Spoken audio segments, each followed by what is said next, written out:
Hello, എല്ലാവർക്കും നമസ്കാരം. ഇന്നത്തെ ക്ലാസ്സിൽ നമ്മൾ ഡിസ്കസ് ചെയ്യുന്നത് 2025 PSC നടത്തിയ 10th പ്രിലിമിനറി എക്സാമിലെ ഒരു ക്വസ്റ്റ്യൻ പേപ്പറിലെ 80 GK ക്വസ്റ്റ്യൻസ് ആണ്. അപ്പോൾ എല്ലാവരും നന്നായി തന്നെ പഠിക്കാനായിട്ട് ശ്രമിക്കുക. ഇനി ഒരു മാസം കൂടി എക്സാമിനുള്ളൂ. അതിനു മുമ്പ് മാക്സിമം സിലബസ് കവർ ചെയ്ത് തന്നെ പഠിക്കുക. Previous year question paper work out ചെയ്യുക. അതുപോലെ തന്നെ കറണ്ട് അഫയേഴ്സും റിവിഷൻ ചെയ്ത് പഠിക്കാനായിട്ട് മറക്കരുത്. അപ്പോൾ നമുക്ക് ക്ലാസ്സിലോട്ട് കിടക്കാം. അതുപോലെ എന്തെങ്കിലും മിസ്റ്റേക്ക് വരുവാണെങ്കിൽ കമൻറ്റ് ബോക്സിൽ പിൻ ചെയ്യുന്നതായിരിക്കും. Question paper code 135/2025. താഴെ പറയുന്നവയിൽ മത്സ്യയിനത്തിൽപ്പെടാത്തവ ഏത്? താഴെ പറയുന്നവയിൽ മത്സ്യയിനത്തിൽപ്പെടാത്തവ ഏത്? ഉത്തരം ഓപ്ഷൻ എ ചെമ്മീൻ. ചെമ്മീനാണ് ഇവിടെ മത്സ്യയിനത്തിൽപ്പെടാത്തത്. ലോകത്തിലെ ആദ്യത്തെ 6G പരീക്ഷണ ഉപഗ്രഹം വിക്ഷേപിച്ച രാജ്യം. ലോകത്തിലെ ആദ്യത്തെ 6G പരീക്ഷണ ഉപഗ്രഹം വിക്ഷേപിച്ച രാജ്യം ഏതാണ്? ഉത്തരം ഓപ്ഷൻ സി ചൈന. ചൈനയാണ് ലോകത്തിലെ ആദ്യത്തെ 6G പരീക്ഷണ ഉപഗ്രഹം വിക്ഷേപിച്ച രാജ്യം. ആകാശത്തിൻ്റെ നീലനിറത്തിന് കാരണമായ പ്രതിഭാസത്തിൻ്റെ പേര്. ആകാശത്തിൻ്റെ നീലനിറത്തിന് കാരണമായ പ്രതിഭാസത്തിൻ്റെ പേര് എന്താണ്? ഉത്തരം ഓപ്ഷൻ ബി വിസരണം. വിസരണമാണ് ആകാശത്തിൻ്റെ നീലനിറത്തിന് കാരണമായ പ്രതിഭാസം. 2022 ഫിഫ വേൾഡ് കപ്പുമായി ബന്ധപ്പെട്ട് താഴെ പറയുന്നവയിൽ ശരിയായവ ഏതെല്ലാം? 2022 ഫിഫ വേൾഡ് കപ്പുമായി ബന്ധപ്പെട്ട് താഴെ പറയുന്നവയിൽ ശരിയായവ ഏതെല്ലാം? ഉത്തരം ഓപ്ഷൻ ബി 1, 2, 4 എന്നിവ ശരിയാണ്. അതായത് അർജന്റീന മൂന്നാമതും കപ്പ് നേടി. പ്ലെയർ ഓഫ് ദി ടൂർണമെൻ്റായി മെസ്സി തിരഞ്ഞെടുക്കപ്പെട്ടു. കീലിയൻ എംബാബെ ഗോൾഡൻ ബൂട്ട് നേടി. എന്തൊക്കെയാണ്? അർജന്റീന മൂന്നാമതും കപ്പ് നേടി. പ്ലെയർ ഓഫ് ദി ടൂർണമെൻ്റായി മെസ്സി തിരഞ്ഞെടുക്കപ്പെട്ടു. കീലിയൻ എംബാബെ ഗോൾഡൻ ബൂട്ട് നേടി. 2026 ഫിഫ വേൾഡ് കപ്പ് എവിടെയാണ് നടക്കുന്നത്? America, Mexico, Canada. America, Mexico, Canada എന്നീ 3 രാജ്യങ്ങളിലായിട്ടാണ് 2026 ഫിഫ വേൾഡ് കപ്പ് നടക്കുന്നത്. 2026 ഫിഫ വേൾഡ് കപ്പിൻ്റെ ഔദ്യോഗിക പന്താണ് ട്രിയോണ്ട. ട്രിയോണ്ടയാണ് 2026 ഫിഫ വേൾഡ് കപ്പിൻ്റെ ഔദ്യോഗിക പന്ത്. കേരളത്തിലെ പാരമ്പര്യേതര ഊർജ്ജ സ്രോതസ്സുകളെക്കുറിച്ച് പഠനം നടത്തുന്ന ഏജൻസി. കേരളത്തിലെ പാരമ്പര്യേതര ഊർജ്ജ സ്രോതസ്സുകളെക്കുറിച്ച് പഠനം നടത്തുന്ന ഏജൻസി ഏതാണ്? ഉത്തരം ഓപ്ഷൻ സി അനർട്ട്. അനർട്ടാണ് കേരളത്തിലെ പാരമ്പര്യേതര ഊർജ്ജ സ്രോതസ്സുകളെക്കുറിച്ച് പഠനം നടത്തുന്ന ഏജൻസി. ക്രിക്കറ്റ് ബാറ്റ് നിർമ്മിക്കുന്നത് ഏത് മരത്തിൻ്റെ തടി കൊണ്ടാണ്? ക്രിക്കറ്റ് ബാറ്റ് നിർമ്മിക്കുന്നത് ഏത് മരത്തിൻ്റെ തടി കൊണ്ടാണ്? ഉത്തരം ഓപ്ഷൻ എ വില്ലോ മരം. വില്ലോ മരത്തിൻ്റെ തടി കൊണ്ടാണ് ക്രിക്കറ്റ് ബാറ്റ് നിർമ്മിക്കുന്നത്. കേരള ഗാന്ധി എന്നറിയപ്പെടുന്ന സ്വാതന്ത്ര്യ സമര സേനാനി. കേരള ഗാന്ധി എന്നറിയപ്പെടുന്ന സ്വാതന്ത്ര്യ സമര സേനാനി ആരാണ്? ഉത്തരം option B K Kelappan. K കേളപ്പനാണ് കേരള ഗാന്ധി എന്നറിയപ്പെടുന്ന സ്വാതന്ത്ര്യ സമര സേനാനി. ലോട്ടറി ആരംഭിച്ച ആദ്യ ഇന്ത്യൻ സംസ്ഥാനം ഏത്? ലോട്ടറി ആരംഭിച്ച ആദ്യ ഇന്ത്യൻ സംസ്ഥാനം ഏതാണ്? ഉത്തരം ഓപ്ഷൻ സി കേരളം. കേരളമാണ് ലോട്ടറി ആരംഭിച്ച ആദ്യ ഇന്ത്യൻ സംസ്ഥാനം. ഗാന്ധിജി പങ്കെടുത്ത സമരങ്ങൾ കാലഗണനക്രമത്തിൽ പട്ടികപ്പെടുത്തുക. ഗാന്ധിജി പങ്കെടുത്ത സമരങ്ങൾ കാലഗണനക്രമത്തിൽ പട്ടികപ്പെടുത്തുക. ഉത്തരം ഓപ്ഷൻ ഡി 2, 3, 4, 1. അതായത് ചമ്പാരൻ സത്യാഗ്രഹം, ചൗരി ചൗര സമരം, നിസ്സഹരണ സമരം, ക്വിറ്റ് ഇന്ത്യ സമരം. ക്വിറ്റ് ഇന്ത്യ സമരം നടന്ന വർഷം 1942. ചമ്പാരൻ സത്യാഗ്രഹം നടന്നത് 1917. ചൗരി ചൗര സമരം നടന്നത് 1922. നിസ്സഹരണ സമരം നടന്നത് 1920. ജലത്തിലൂടെ പകരുന്ന ഒരു വൈറസ് രോഗം. ജലത്തിലൂടെ പകരുന്ന ഒരു വൈറസ് രോഗം ഏതാണ്? ഉത്തരം ഓപ്ഷൻ സി മഞ്ഞപ്പിത്തം. മഞ്ഞപ്പിത്തമാണ് ജലത്തിലൂടെ പകരുന്ന ഒരു വൈറസ് രോഗം. ഉഷ്ണമേഖലയിൽ സ്ഥിതി ചെയ്യുന്ന സംസ്ഥാനം ഏതാണ്? ഉഷ്ണമേഖലയിൽ സ്ഥിതി ചെയ്യുന്ന സംസ്ഥാനം ഏതാണ്? ഉത്തരം ഓപ്ഷൻ ബി ഗോവ. ഗോവയാണ് ഉഷ്ണമേഖലയിൽ സ്ഥിതി ചെയ്യുന്ന സംസ്ഥാനം. ബാരാലാചാല ചുരം സ്ഥിതി ചെയ്യുന്നത് ഏത് സംസ്ഥാനത്താണ്? ബാരാലാചാല ചുരം സ്ഥിതി ചെയ്യുന്നത് ഏത് സംസ്ഥാനത്താണ്? ഉത്തരം ഓപ്ഷൻ എ ഹിമാചൽ പ്രദേശ്. ഹിമാചൽ പ്രദേശിലാണ് ബാരാലാചാല ചുരം സ്ഥിതി ചെയ്യുന്നത്. ജയന്തിയ കുന്ന് ഏത് സംസ്ഥാനത്താണ് സ്ഥിതി ചെയ്യുന്നത്? ജയന്തിയ കുന്ന് ഏത് സംസ്ഥാനത്താണ് സ്ഥിതി ചെയ്യുന്നത്? ഉത്തരം ഓപ്ഷൻ സി മേഘാലയ. മേഘാലയയിലാണ് ജയന്തിയ കുന്നുകൾ സ്ഥിതി ചെയ്യുന്നത്. ഗുരുവായൂർ സത്യാഗ്രഹം ഏത് വർഷത്തിലാണ് നടന്നത്? ഗുരുവായൂർ സത്യാഗ്രഹം ഏത് വർഷത്തിലാണ് നടന്നത്? ഉത്തരം ഓപ്ഷൻ സി 1931. 1931 ഗുരുവായൂർ സത്യാഗ്രഹം നടന്നത്. ഇന്ത്യയുടെ ആദ്യത്തെ ആഭ്യന്തര വകുപ്പ് മന്ത്രി ആരായിരുന്നു?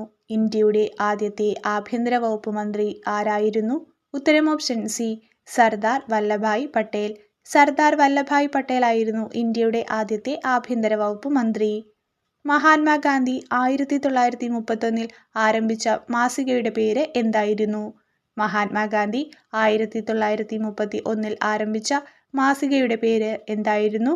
ഉത്തരം option A young India. Young ഇന്ത്യയാണ് മഹാത്മാഗാന്ധി 1931 ആരംഭിച്ച മാസിക.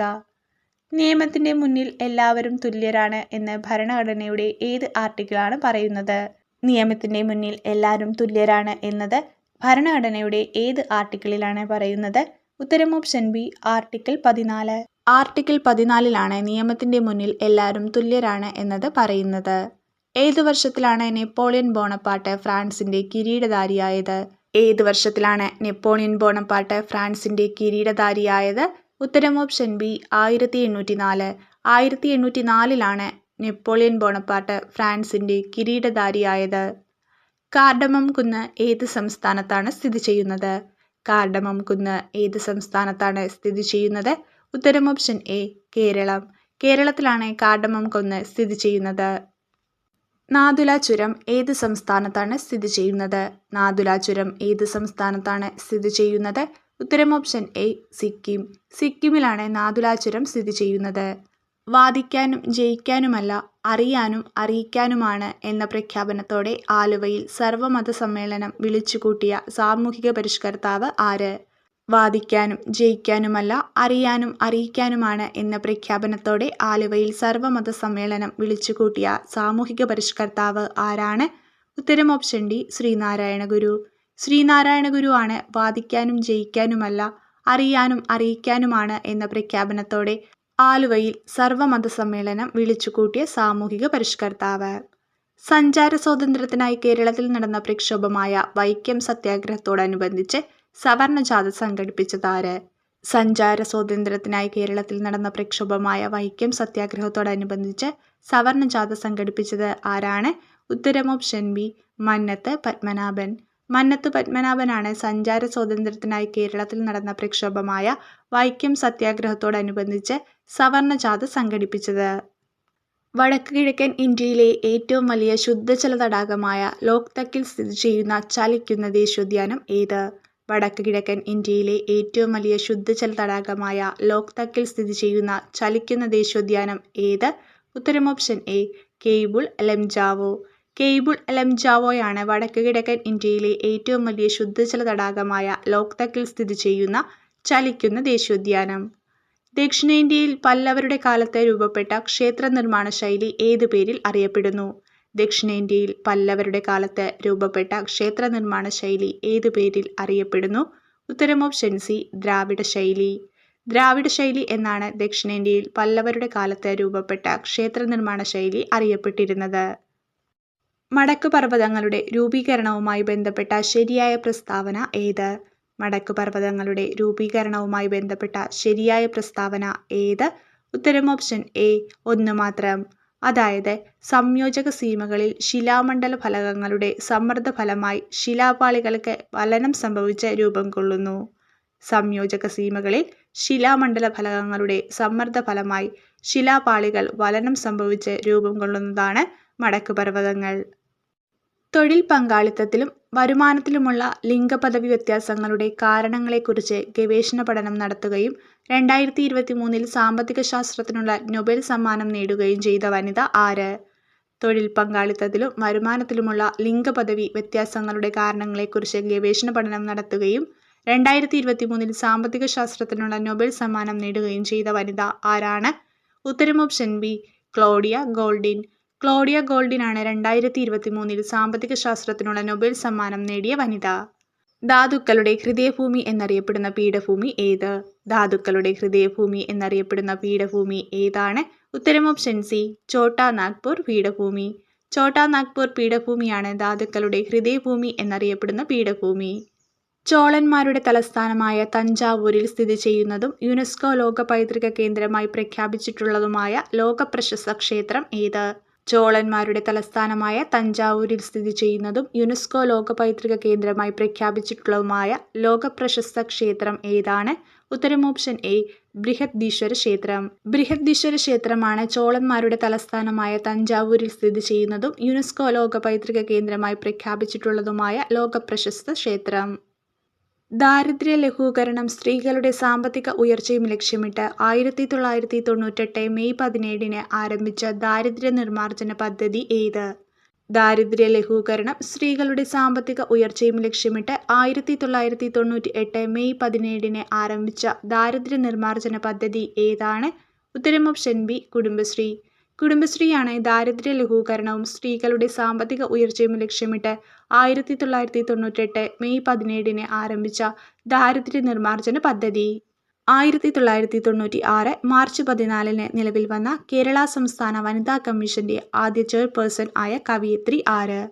1996 മാർച്ച് 14 നിലവിൽ വന്ന കേരള സംസ്ഥാന വനിതാ കമ്മീഷന്റെ ആദ്യ ചെയർപേഴ്സൺ ആയ കവയിത്രി ആരാണ്? ഉത്തരം ഓപ്ഷൻ സി സുഗതകുമാരി. സുഗതകുമാരിയാണ് 1996 മാർച്ച് 14 നിലവിൽ വന്ന കേരള സംസ്ഥാന വനിതാ കമ്മീഷന്റെ ആദ്യ ചെയർപേഴ്സണായ കവയിത്രി. ഹൈക്കോടതികൾക്ക് റിട്ട് പുറപ്പെടുവിക്കാൻ അധികാരം നൽകിയിട്ടുള്ള ഭരണഘടനാ വകുപ്പ് ഏത്? ഹൈക്കോടതികൾക്ക് റിട്ട് പുറപ്പെടുവിക്കാൻ അധികാരം നൽകിയിട്ടുള്ള ഭരണഘടനാ വകുപ്പ് ഏതാണ്? ഉത്തരം ഓപ്ഷൻ എ അനുച്ഛേദം 226. അനുച്ഛേദം 226 ആണ് ഹൈക്കോടതികൾക്ക് റിട്ട് പുറപ്പെടുവിക്കാൻ അധികാരം നൽകിയിട്ടുള്ള ഭരണഘടനാ വകുപ്പ്. ഇന്ത്യൻ ഭരണഘടനയുടെ ഏത് അനുച്ഛേദമാണ് നിയമത്തിനു മുമ്പിലുള്ള സമത്വം നൽകുന്നത്? ഇന്ത്യൻ ഭരണഘടനയുടെ ഏത് അനുച്ഛേദമാണ് നിയമത്തിനു മുമ്പിലുള്ള സമത്വം നൽകുന്നത്? ഉത്തരം ഓപ്ഷൻ ബി അനുച്ഛേദം 14. അനുച്ഛേദം 14 ആണ് നിയമത്തിനു മുമ്പിലുള്ള സമത്വം നൽകുന്നത്. സർക്കാർ ഉദ്യോഗസ്ഥരോട് തങ്ങളുടെ കടമ നിർവഹിക്കാൻ നിർബന്ധിക്കുന്ന റിട്ട്. സർക്കാർ ഉദ്യോഗസ്ഥരോട് തങ്ങളുടെ കടമ നിർവഹിക്കാൻ നിർബന്ധിക്കുന്ന റിട്ട് ഏതാണ്? ഉത്തരം ഓപ്ഷൻ സി മൻഡാമസ്. മൻഡാമസ് ആണ് സർക്കാർ ഉദ്യോഗസ്ഥരോട് തങ്ങളുടെ കടമ നിർവഹിക്കാൻ നിർബന്ധിക്കുന്ന റിട്ട്. ഇന്ത്യൻ മൗലിക കടമകൾ ഉൾപ്പെടുത്താൻ ശുപാർശ ചെയ്ത കമ്മിറ്റി ഏതാണ്? ഇന്ത്യൻ മൗലിക കടമകൾ ഉൾപ്പെടുത്താൻ ശുപാർശ ചെയ്ത കമ്മിറ്റി ഏതാണ്? ഉത്തരം option A Swaran Singh committee. Swaran Singh കമ്മിറ്റിയാണ് ഇന്ത്യൻ മൗലിക കടമകൾ ഉൾപ്പെടുത്താൻ ശുപാർശ ചെയ്ത കമ്മിറ്റി. ഇന്ത്യൻ ഭരണഘടനയുടെ ഏത് അനുച്ഛേദത്തിലാണ് മൗലിക കടമകളെക്കുറിച്ച് പ്രതിപാദിക്കുന്നത്? ഇന്ത്യൻ ഭരണഘടനയുടെ ഏത് അനുച്ഛേദത്തിലാണ് മൗലിക കടമകളെക്കുറിച്ച് പ്രതിപാദിക്കുന്നത്? ഉത്തരം ഓപ്ഷൻ എ അനുച്ഛേദം 51A. അനുച്ഛേദം 51A മൗലിക കടമകളെക്കുറിച്ച് പ്രതിപാദിക്കുന്നത്. ലോക മനുഷ്യാവകാശ ദിനമായി ആചരിക്കുന്നത് എന്നാണ്? ലോക മനുഷ്യാവകാശ ദിനമായി ആചരിക്കുന്നത് എന്നാണ്? ഉത്തരം ഓപ്ഷൻ ബി ഡിസംബർ 10. ഡിസംബർ 10 ലോക മനുഷ്യാവകാശ ദിനമായി ആചരിക്കുന്നത്. ദേശീയ മനുഷ്യാവകാശ കമ്മീഷന്റെ നിലവിലെ ആക്ടിംഗ് ചെയർപേഴ്സൺ ആരാണ്? നിലവിൽ ദേശീയ മനുഷ്യാവകാശ കമ്മീഷന്റെ ആക്ടിംഗ് ചെയർപേഴ്സൺ ആരാണ്? അപ്പോൾ ഇതിൻ്റെ ഉത്തരം വരുന്നത് നിലവിൽ ദേശീയ മനുഷ്യാവകാശ കമ്മീഷനിൽ ആക്ടിംഗ് ചെയർപേഴ്സൺ അല്ല, ചെയർപേഴ്സൺ ആണുള്ളത്. അദ്ദേഹത്തിൻ്റെ പേര് വി രാമസുബ്രഹ്മണ്യം. നിലവിൽ ദേശീയ മനുഷ്യാവകാശ കമ്മീഷന്റെ ചെയർമാനാണ് വി രാമസുബ്രഹ്മണ്യം. ത്രിവർണ പതാക ഇന്ത്യയുടെ ദേശീയ പതാകയായി അംഗീകരിച്ചത് എന്നാണ്? ത്രിവർണ പതാക ഇന്ത്യയുടെ ദേശീയ പതാകയായി അംഗീകരിച്ചത് എന്നാണ്? ഉത്തരം ഓപ്ഷൻ എ 1947 ജൂലൈ 22. 1947 ജൂലൈ 22 ത്രിവർണ പതാക ഇന്ത്യയുടെ ദേശീയ പതാകയായി അംഗീകരിച്ചത്. ഇന്ത്യയുടെ ദേശീയ ഗീതം രചിച്ചത് ആരാണ്? ഇന്ത്യയുടെ ദേശീയ ഗീതം രചിച്ചത് ആരാണ്? ഉത്തരം ഓപ്ഷൻ ഡി ബങ്കിം ചന്ദ്ര ചാറ്റർജി. ബങ്കിം ചന്ദ്ര ചാറ്റർജിയാണ് ഇന്ത്യയുടെ ദേശീയ ഗീതം രചിച്ചത്. രവീന്ദ്രനാഥ ടാഗോർ ബംഗാളിൽ സ്ഥാപിച്ച സർവകലാശാലയുടെ പേര് എന്താണ്? രവീന്ദ്രനാഥ ടാഗോർ ബംഗാളിൽ സ്ഥാപിച്ച സർവകലാശാലയുടെ പേര് എന്താണ്? ഉത്തരം ഓപ്ഷൻ ബി വിശ്വഭാരതി. വിശ്വഭാരതി സർവകലാശാലയാണ് രവീന്ദ്രനാഥ ടാഗോർ ബംഗാളിൽ സ്ഥാപിച്ച സർവകലാശാല. 1888 അരുവിക്കരയിൽ ശിവപ്രതിഷ്ഠ നടത്തിയ സാമൂഹിക പരിഷ്കർത്താവ്. 1888 അരുവിക്കരയിൽ ശിവപ്രതിഷ്ഠ നടത്തിയ സാമൂഹിക പരിഷ്കർത്താവ് ആരാണ്? ഉത്തരം ഓപ്ഷൻ ബി ശ്രീനാരായണ ഗുരു. ശ്രീനാരായണ ഗുരുവാണ് 1888 അരുവിക്കരയിൽ ശിവപ്രതിഷ്ഠ നടത്തിയ സാമൂഹിക പരിഷ്കർത്താവ്. കേരളത്തിലെ ആദ്യത്തെ ദേശീയോദ്യാനം. കേരളത്തിലെ ആദ്യത്തെ ദേശീയോദ്യാനം ഏതാണ്? ഉത്തരം ഓപ്ഷൻ സി ഇരവികുളം. ഇരവികുളമാണ് കേരളത്തിലെ ആദ്യത്തെ ദേശീയോദ്യാനം. കേരളത്തിലെ ഏറ്റവും വലിയ കായൽ. കേരളത്തിലെ ഏറ്റവും വലിയ കായൽ ഏതാണ്? ഉത്തരം ഓപ്ഷൻ ഡി വേമ്പനാട്ട് കായൽ. വേമ്പനാട്ട് കായലാണ് കേരളത്തിലെ ഏറ്റവും വലിയ കായൽ. കേരളത്തിൽ നിന്നും ആദ്യമായി ഒളിമ്പിക്സിൽ പങ്കെടുത്ത വനിത. കേരളത്തിൽ നിന്നും ആദ്യമായി ഒളിമ്പിക്സിൽ പങ്കെടുത്ത വനിത ആരാണ്?